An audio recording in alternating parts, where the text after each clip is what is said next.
प्यारे माता पिता भाइयों एवं बहनों, आप सबों को जय यीशु।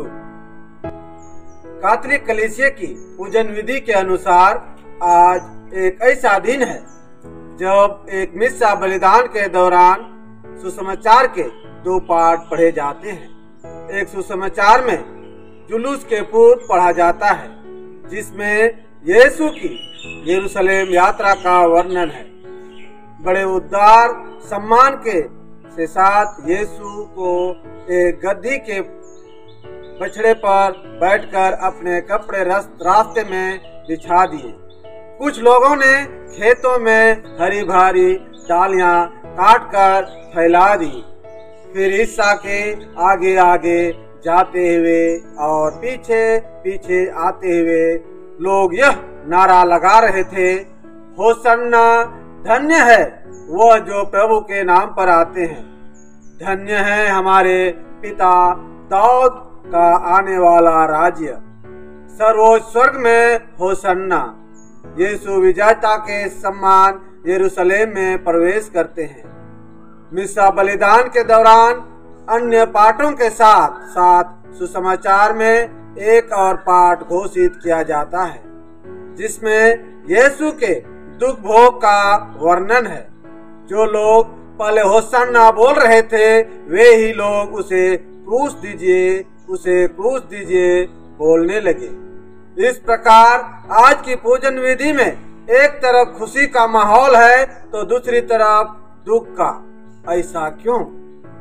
आइए हम इस पर थोड़ा मनन चिंतन करते हैं कि प्रभु यीशु की मृत्यु एक बलिदान थी या एक हत्या। वास्तव में पवित्र ग्रंथ को हम पढ़ते हैं और समझने पर हमें यह ज्ञान प्राप्त होता है कि यीशु की ओर से वह एक बलिदान थी। यूहन्ना अध्याय 10 पद संख्या 18 में प्रभु कहते हैं, कोई मुझसे मेरा जीवन नहीं हर सकता, मैं स्वयं उसे अर्पित करता हूँ। मरते मरते उन्होंने कहा, पिता मैं अपनी आत्मा को तेरे हाथों में सौंपता हूँ। संत यूहन्ना के सुसमाचार अध्याय 15 पद संख्या 12 से 13 में प्रभु यीशु क्रिस्त कहते हैं, मेरी आज्ञा यह है जिस प्रकार मैंने तुम लोगों को प्यार किया उसी प्रकार तुम भी एक दूसरे को प्यार करो। इससे बड़ा प्रेम किसी का नहीं कि कोई अपने मित्रों के लिए अपने प्राण अर्पित कर दे। यह पर यीशु अपने प्रेम को हमारे लिए आदर्श के रूप में प्रस्तुत करते हैं। यीशु स्वयं हमें समझाते हैं कि उन्होंने क्रूस पर अपने जीवन की कुर्बानी देकर हमारे प्रति उनके सर्वोत्तम प्रेम का प्रमाण दिया।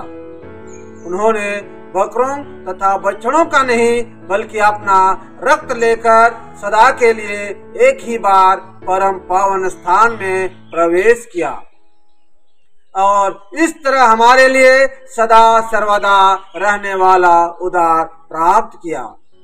इस प्रकार हम देख सकते हैं कि यीशु अब यरूशलेम में अपने पिता की इच्छा को पूरा करने हेतु तथा हमारे प्रति अपने प्रेम को प्रकट करते हुए अपने जीवन की कुर्बानी देने के लिए प्रवेश करते हैं। इस प्रकार आज के मिस्सा बलिदान में बलिदान और हत्या दोनों का वातावरण बना रहता है।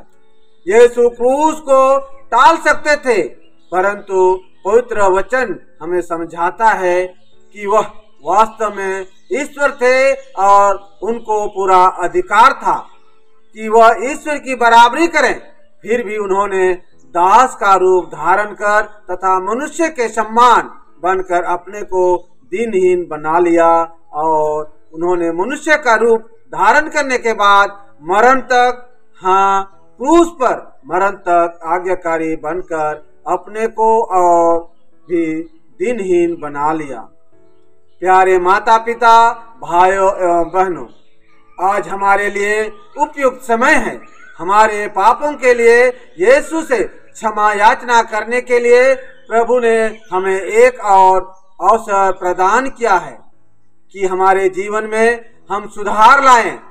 जैसे यीशु बछड़े के ऊपर सवार होकर आए तो लोग ने कपड़े और डालियां यीशु के सामने बिछाकर उनकी स्वागत की।